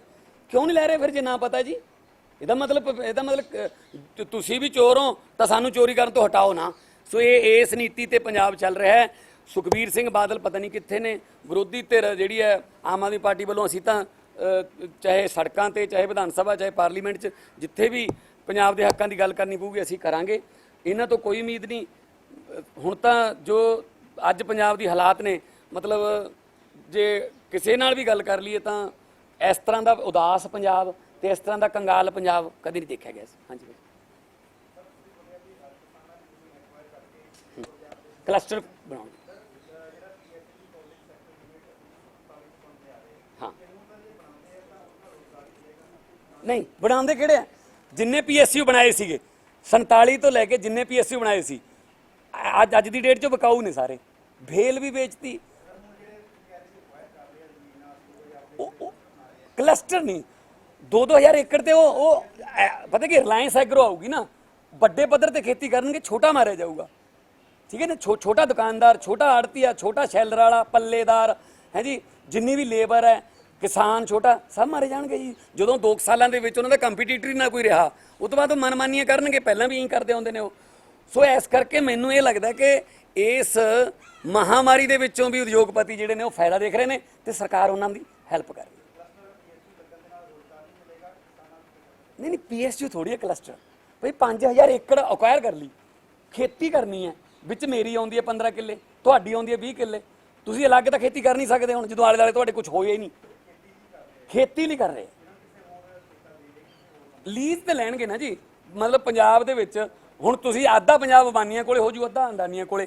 ਇਹ ਵੀ ਹੋ ਸਕਦਾ ਹੁਣ ਆਉਣ ਵਾਲੇ ਦਿਨਾਂ ਜਿਸ ਤਰੀਕੇ ਨਾਲ ਚੱਲ ਰਿਹਾ ਹੁਣ ਆਪਾਂ ਕਹਿੰਦੇ ਨਾਰਥ ਇੰਡੀਆ ਸਾਊਥ ਇੰਡੀਆ, ਆਪਾਂ ਅੰਬਾਨੀ ਇੰਡੀਆ ਤੇ ਅੰਡਾਨੀ ਇੰਡੀਆ ਕਿਹਾ ਕਰਾਂਗੇ, ਕਿਉਂਕਿ ਅੱਧਾ ਉਹਨੇ ਸਾਂਭ ਲਿਆ ਅੱਧਾ ਉਹਨੇ ਸਾਂਭ ਲਿਆ। ਇੱਕ ਸਿੰਗਲ ਵੀ ਦੱਸ ਦਿਓ ਇੱਕ ਅੱਛਾ, ਜਿਸ ਵੇਲੇ ਤਾਂ ਬੇਲ ਆਊਟ ਕਰਨਾ ਉਦੋਂ ਨੀਰਵ ਮੋਦੀ, ਜਿਸ ਵੇਲੇ ਬੇਲ ਆਊਟ ਕਰਨਾ ਹੈ ਗੌਰਮੈਂਟ ਨੇ ਉਦੋਂ ਮਿਹਾਲ ਚੌਕਸੀ, ਬੇਲ ਆਊਟ ਕਰਨਾ ਹੈ ਤਾਂ ਉਦੋਂ ਵੱਡੇ ਜਿਹੜੇ ਉਦਯੋਗਪਤੀ ਨੇ, ਤੇ ਜਦੋਂ ਜੁਰਮਾਨਾ ਲਾਉਣਾ ਹੈ ਜਾਂ ਮਜ਼ਦੂਰ ਦੀ ਵਾਰੀ ਆਉਂਦੀ ਹੈ ਕਿ ਮੈਂ ਸੜਕ ਤੇ ਫਿਰਦਾ ਤਾਂ ਉਦੋਂ ਕਹਿੰਦੇ ਜੀ ਨਾ, ਸੁਪਰੀਮ ਕੋਰਟ ਦੇ ਵਿੱਚ ਲਿਖ ਕੇ ਦਿੱਤਾ ਕਿ ਕੋਈ ਬੰਦਾ ਵੀ ਸੜਕ ਤੇ ਹੈ ਨਹੀਂ। ਤੁਸੀਂ ਸੜਕਾਂ ਤੇ ਜਾ ਕੇ ਤਾਂ ਦੇਖੋ ਕਿਵੇਂ, ਮਤਲਬ 1947 ਦੀ ਪਾਰਟੀਸ਼ਨ ਤੋਂ ਬਾਅਦ ਪਹਿਲੀ ਵਾਰ ਦੇਖਿਆ ਗਿਆ ਕਿ ਇੰਨੀ ਭਾਰੀ ਗਿਣਤੀ 'ਚ ਜਿਹੜੇ ਗਰੀਬ ਲੋਕ ਨੇ ਉਹ ਤੁਰ ਕੇ ਪਲਾਨ ਕਰ ਰਹੇ ਨੇ ਕਿ ਭੁੱਖ ਨਾਲ ਵੀ ਤਾਂ ਮਰਨਾ ਹੀ ਹੈ, ਚਲੋ ਘਰੇ ਜਾ ਕੇ ਮਰ ਜੰਨੇ। ਸੋ ਆਹ ਹਾਲਾਤ ਕਰਤੇ।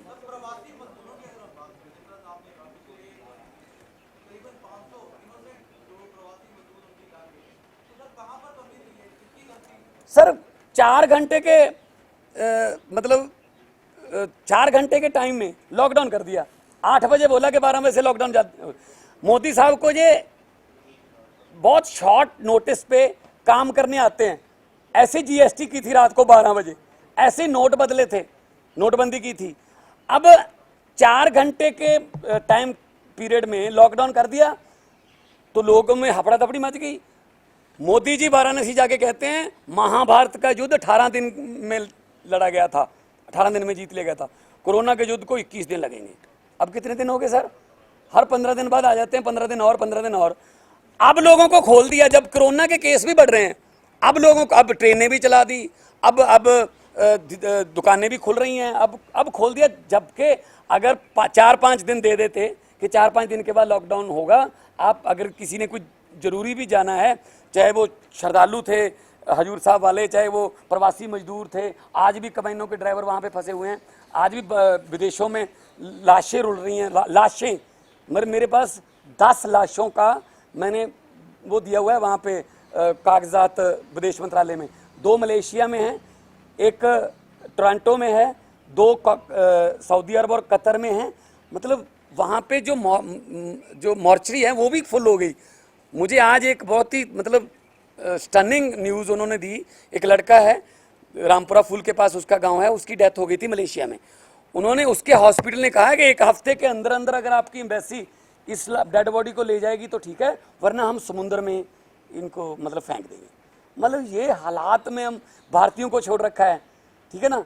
तो अब रेल का किराया भी, पहले कहते रेल का किराया लेंगे, कांग्रेस ने बात उठाई कि हम किराया देंगे, इमीडिएटली आधे घंटे में रेल का किराया माफ़ हो जाता है। तो मतलब गरीब को और दबाना है, अमीर को और अमीर बनाना है, यही उनकी पॉलिसी है।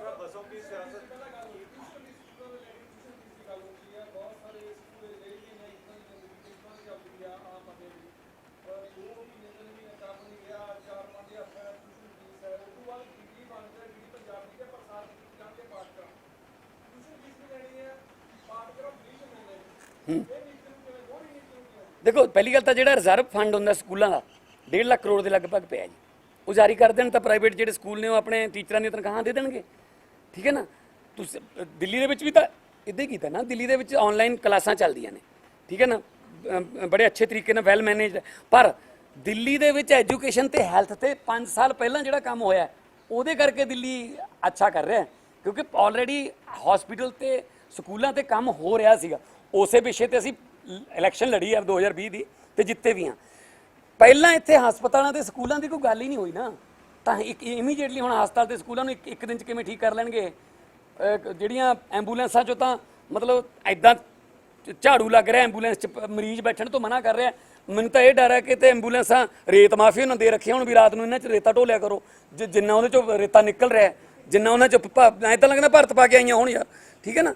ਸੋ ਆਹ ਤਾਂ ਸਾਡਾ ਹਾਲਾਤ ਹੈ। ਲੋਕਡਾਊਨ ਜਿਹੜਾ ਉਹ ਟਾਈਮ ਬਾਏ ਕਰ ਦੂਗਾ ਤੁਹਾਨੂੰ, ਪਰ ਉਨੇ ਚਿਰ 'ਚ ਤੁਸੀਂ ਆਪਣੀ ਹੈਲਥ ਫੈਸਿਲਿਟੀਆਂ ਅਪਡੇਟ ਕਰ ਲਓ। ਪਰ ਦੁੱਖ ਨਾਲ ਕਹਿਣਾ ਪੈ ਰਿਹਾ ਪੰਜਾਬ ਨੇ ਇੱਕ ਵੀ ਹੈਲਥ ਫੈਸਿਲਿਟੀ ਅਪਡੇਟ ਨਹੀਂ ਕੀਤੀ, ਬਲਕਿ ਸਾਡਾ MP ਲੈਡ ਜਿਹੜਾ ਸੀ ਉਹ ਵੀ ਲੈ ਲਿਆ ਸਾਤੋਂ। ਸਾਡੇ ਤੇ ਗਾਈਡਲਾਈਨ ਦੇਣ ਦੇ ਸਾਨੂੰ ਹੁਣ ਵੀ ਤਾਂ ਗਾਈਡਲਾਈਨ ਹੈਗੀਆਂ ਨੇ ਕਿ ਤੁਸੀਂ ਇੱਥੇ ਪੈਸਾ ਦੇ ਸਕਦੇ ਹੋ, ਇੱਥੇ ਨਹੀਂ ਦੇ ਸਕਦੇ। ਵਾਲੀਬਾਲ ਦੀਆਂ ਕਿੱਟਾਂ ਨਹੀਂ ਦੇ ਸਕਦਾ ਮੈਂ ਕੋਈ ਮੂਵੇਬਲ ਥਿੰਗ ਵਾਸਤੇ ਪੈਸਾ ਨਹੀਂ ਦੇ ਸਕਦਾ ਸਿਰਫ ਐਂਬੂਲੈਂਸ ਤੋਂ ਬਿਨਾ, ਕਿਉਂਕਿ ਆਡਿਟ ਹੁੰਦਾ ਤਾਂ ਉਹ ਚੀਜ਼ ਦਿਖਾਉਣੀ ਪੈਂਦੀ ਹੈ, 6 ਮਹੀਨੇ ਬਾਅਦ ਆਡਿਟ ਹੁੰਦਾ।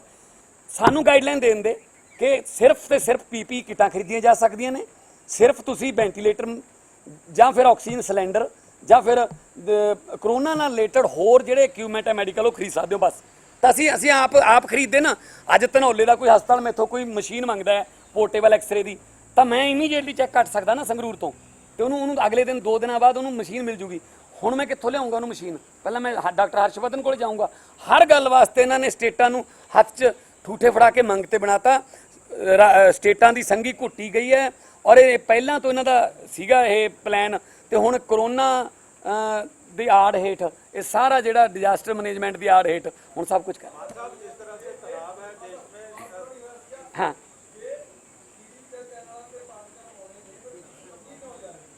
ਨਹੀਂ ਮੈਂ ਇਹੀ ਨਹੀਂ, ਦੇਖੋ ਹੁਣ ਇਹ ਕਹਿੰਦੇ ਨੇ ਜੀ ਸਿਰਫ ਟਿਊਸ਼ਨ ਫੀਸ ਲੈਣੀ ਹੈ ਆਨਲਾਈਨ ਦੀ, ਤੇ ਜੇ ਆਨਲਾਈਨ ਚਲੋ ਆਨਲਾਈਨ ਤੇ ਸਰਵਰ ਤੇ ਵੀ ਖਰਚਾ ਹੁੰਦਾ ਉਹਨਾਂ ਦਾ, ਕੋਈ ਜ਼ੂਮ ਜਾਂ ਕੋਈ ਹੋਰ ਲੈਂਦੇ ਹੋਣਗੇ, ਬਟ ਜੇ ਹਰੇਕ ਚੈਨਲ ਆਪਣਾ ਹਰੇਕ ਕਲਾਸ ਵਾਸਤੇ ਇੱਕ ਚੈਨਲ ਹੀ ਆ ਗਿਆ, ਠੀਕ ਹੈ ਨਾ, ਤੇ ਫਿਰ ਤਾਂ ਮੇਰੇ ਖਿਆਲ 'ਚ ਨਹੀਂ ਕੋਈ ਇਸ ਤਰ੍ਹਾਂ ਦਾ ਹੋਊਗਾ ਵੀ ਟਿਊਸ਼ਨ ਫੀਸ ਜਾਂ ਕੋਈ ਹੋਰ ਇਸ ਤਰ੍ਹਾਂ ਦੀ ਹੋਵੇ। ਬੇਲ ਆਊਟ ਨਹੀਂ ਕਰਨਗੇ। ਸਕੂਲ ਕਿਹਨਾਂ ਦੇ ਨੇ? ਸਕੂਲ ਫੇਰ ਲੀਡਰਾਂ ਦੇ ਨੇ।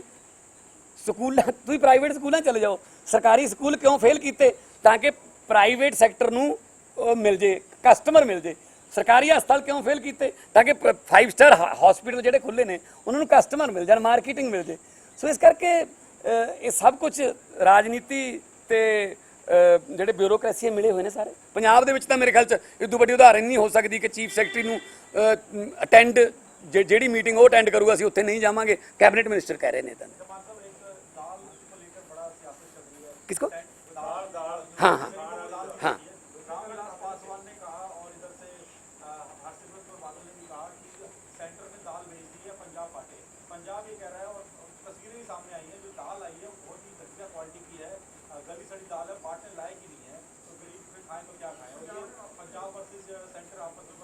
नहीं, देखो बादल साहब ने भी 70% राजनीति यही की है, मतरेई मां वाला सरूप करता जी सेंटर।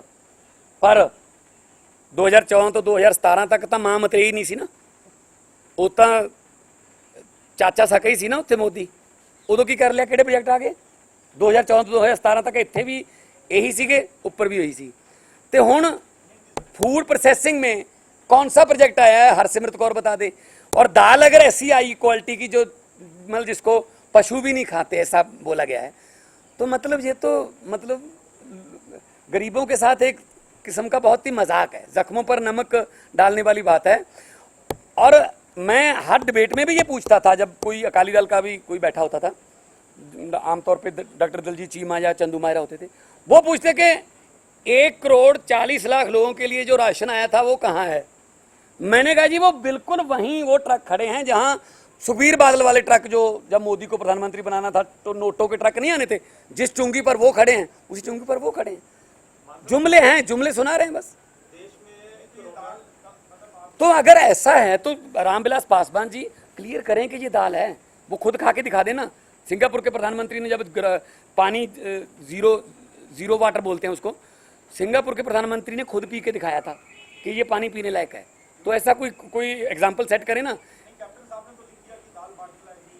कैप्टन साहब को क्या पता दाल की क्वालिटी क्या होती है? कैप्टन साहब ने कभी दाल खरीदी है? राजे महाराजे लोग हैं, इनको क्या पता यार। खेती मंत्री वो हैं, खेती मंत्री कौन है पंजाब का? कैप्टन साहब। किस दिन उन्होंने मिर्चें बोई हैं यार। मतलब स्पोर्ट्स मिनिस्टर अगर बन सकता है पंजाब में, तो मेरे ख्याल में परगट से ज़्यादा अच्छा नहीं बन सकता कोई, जिसने देश का झंडा कितनी बार ऊंचा किया, हॉकी टीम का कैप्टन और दुनिया में नाम। अब स्पोर्ट्स मिनिस्टर राणा गुरमीत सोढी जी हैं, तो मतलब इससे तो पता ही चलता है कि भाई अपने घर पे रखेंगे सब कुछ। सर गरीब तो पहले ही पिस रहा था, अब भी पिस रहा है। उनके नाम पे तो नीतियां या कुछ पैकेज अनाउंस किए जाते हैं, लेकिन मिलता गरीब तक कुछ नहीं है। इनके कांग्रेस कह रही है जी हम ये कर देंगे वो कर देंगे, पंजाब में करके दिखा देना, राजस्थान में कर देना, एग्जाम्पल तो सेट करो ना जहाँ जहाँ आपकी सरकारें हैं। तो इसलिए मतलब दुख से कहना पड़ रहा है कि जो कोरोना महामारी है उसमें भी ये राजनीति कर रहे हैं। और मैं फिर दोबारा आप तो थोड़े जरिए, हाँ जी, कोरोना की महामारी का संकट देश में है, लेकिन वहीं पर जो आर्मी है तिब्बत में लगातार ही, तिब्बत या लद्दाख में टेंशन लगातार ही बढ़ती चली जा रही है। देखो इधर से भी अगर बॉर्डर की बात करें तो पाकिस्तान से भी बहुत बार सीज फायर की उल्लंघना हुई है, और चाइना वाले जो तिब्बत वाला साइड है वहाँ पे तो टेंशन है। तो मतलब एक तरफ तो हम ये कह रहे हैं कि चाइना जो अगर अब फेल होगा ना तो हम कामयाब होंगे। अरे ये दिन में सपने देख रहे हैं। देखिए मैन्युफैक्चरिंग इंडस्ट्री के लिए बहुत अच्छा मौका है भारत में। अगर चाइना को लाना है, अभी तक 6% आए हैं, बाकी वियतनाम चले गए, जब बांग्लादेश जाएंगे। हमारे पास लेबर है, हमारे पास मैन पावर है, सब कुछ है, लेकिन हमारे पास बिल पावर नहीं है, पॉलिटिकल बिल पावर। लघु उद्योग लाओ ना। अब क्या है ना, दिवालियापन की हद बढ़ा दीजिए, 1 लाख की बजाय 1 करोड़ रुपया आप लेके भाग सकते हो, कुछ नहीं कहेंगे, ठीक है जी। अब बैंकों को बोल दिया आप लोन दे दो, अगर आपका लोन एनपीए हो गया तो हम आपको गारंटी देते हैं। ये पैकेज है, लोन की गारंटी अगर को भाग गया वो तो अभी 68,000 करोड़ इन्होंने उनका माफ़ किया है, बेल आउट किया है। तो इसका मतलब यही है कि ये जुमले सुना के ताकि हेडलाइन अमर हो जाए 20 लाख करोड़ का पैकेज, गवर्नमेंट का उसमें 2 लाख करोड़ के आसपास भी नहीं जा रहा। जीडीपी का जो ये कह रहे हैं 10%, 2% भी नहीं है वो। तो इसलिए अब ये सब समझते हैं लोग। और मैं पंजाब की गल करदा तां पंजाब जिहड़ा है वो इस वक्त पंजाब का किसान एवरेज 4 ਤੋਂ 5 ਲੱਖ रुपए करजे च डुब्बिया होया, हर किसान, चाहे वो प्राइवेट है चाहे वो सरकारी बैंकां चाहे आड़तियां दा, पर ਉਹਦੇ वास्ते कोई नहीं, ਉਹੀ ਉਵੇਂ ਜਿਵੇਂ ਖੁਦਕੁਸ਼ੀਆਂ ਚੱਲ ਰਹੀਆਂ ਨੇ। मैं तो ये कहना कि ਜਿਹੜੀ ਨਰੇਗਾ ਹੈ ਉਹਨੂੰ ਖੇਤੀ ਵਾਸਤੇ ਕਿਉਂ ਨਹੀਂ ਕਰਦੇ ਜੀ। ਝੋਨੇ ਦੀ ਹੁਣ ਝੋਨਾ ਲਾਉਣਾ ਹੈ, ਪ੍ਰਵਾਸੀ ਮਜ਼ਦੂਰ ਚਲੇ ਗਏ ਬਹੁਤ ਭਾਰੀ ਗਿਣਤੀ 'ਚ, ਤੇ ਫਿਰ ਤੁਸੀਂ ਲੋਕਲ ਲੇਬਰ ਨੂੰ ਜਿਹੜੀ ਕਿ ਰਜਿਸਟਰਡ ਲੇਬਰ ਆ ਤੁਹਾਡੇ ਕੋਲੇ, ਮਨਰੇਗਾ ਨੂੰ ਅਲਾਓ ਕਰੋ ਕਿ ਉਹ ਖੇਤੀ ਦੇ ਕੰਮਾਂ 'ਚ ਵੀ ਜਿਹੜਾ ਸਾਥ ਦੇਵੇ। ਕਿਸਾਨ ਨੂੰ ਵੀ ਫਾਇਦਾ ਹੋਊਗਾ, ਲੇਬਰ ਨੂੰ ਵੀ ਫਾਇਦਾ ਹੋਊਗਾ, ਤੇ 6-6 ਮਹੀਨੇ ਦੇ ਐਡਵਾਂਸ ਪੈਸੇ ਉਹਨਾਂ ਦੇ ਅਕਾਊਂਟ 'ਚ ਪਾ ਦਿਓ। ਦਿਹਾੜੀ 1.5 ਗੁਣਾ ਜਾਂ 2 ਗੁਣਾ ਵਧਾ ਦਿਓ, ਗਰੀਬ ਨੂੰ ਪੈਸਾ ਤਾਂ ਮਿਲੂਗਾ। ਨਹੀਂ ਤਾਂ ਇਹ ਜਿਹੜੇ ਨਿਰਮਲਾ ਸੀਤਾਰਮਨ ਤੇ ਉਹਦੀ ਜਿਹੜੀ ਤਰਜਮਾ ਹੈ ਉਹ ਅਨੁਰਾਗ ਠਾਕੁਰ ਜੀ ਹਿੰਦੀ 'ਚ ਕਰ ਦਿੰਦੇ ਆ। ਇਹਦੇ ਨਾਲ ਕੁਛ ਨਹੀਂ ਹੋਣਾ, ਸਿਰਫ ਗੱਲਾਂ ਦਾ ਕੜਾਹ ਹੈ ਜੀ, ਹੋਰ ਕੁਛ ਨਹੀਂ ਹੈ।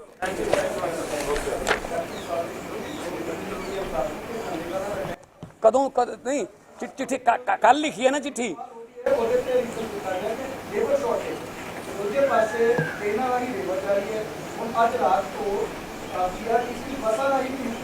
एक पासे तो पैसे दे के इत्थों उधर नूं भेज रहे हैं, दूजे पासे उत्थों चिट्ठी लिख के इधर नूं मंग रहे हैं। बूहे आई जन बिनो कुड़ी दे कंन, वो गल है। हुण तां झोना दा सीजन तां आ गया जी, पनीरी तां बीजती, पनीरी तां उग भी आई, 10 जून तो झोना लाउणा, हुण तुसीं कित्थों लिआओगे लेबर। सो इस करके कोई प्लैनिंग नहीं, ना कोई एग्रीकल्चर प्लैनिंग है, ना कोई एजुकेशनल प्लैनिंग है, ना कोई इन्हां दी इकनॉमिक प्लैनिंग है। पंजाब रब दे आसरे है, ठीक है, पर कोई गल नहीं, पंजाब गुरां दे नां ते वसदा है। उम्मीद यही है सुरजीत पात्र जी के शेयर नाल मैं अज दी इस प्रैस कॉन्फ्रेंस का एंड करूँगा कि की होया जे पतझड़ आई, तू अगली रुत विच यकीन रखी, मैं लभ के लियाउणा कितों कलमा, तू फुल्लां जोगी जमीन रखी। कलमे लभांगे जी, कलमे लभ लांगे एक्सपर्ट लोगों तो, पंजाब के हितैषी लोगों नाल मिल के 2022 तक पंजाब नूं फिर दुबारे पंजाब बनाउण दी लड़ाई उम्मीद है कि असीं जितांगे। साडा हर एक प्रोग्राम देखण ते साडे नाल जुड़न लई सबसक्राइब करो चैनल पंजाबी ते नोटिफिकेशन लई बैल आइकन वाले बटन ते क्लिक करो।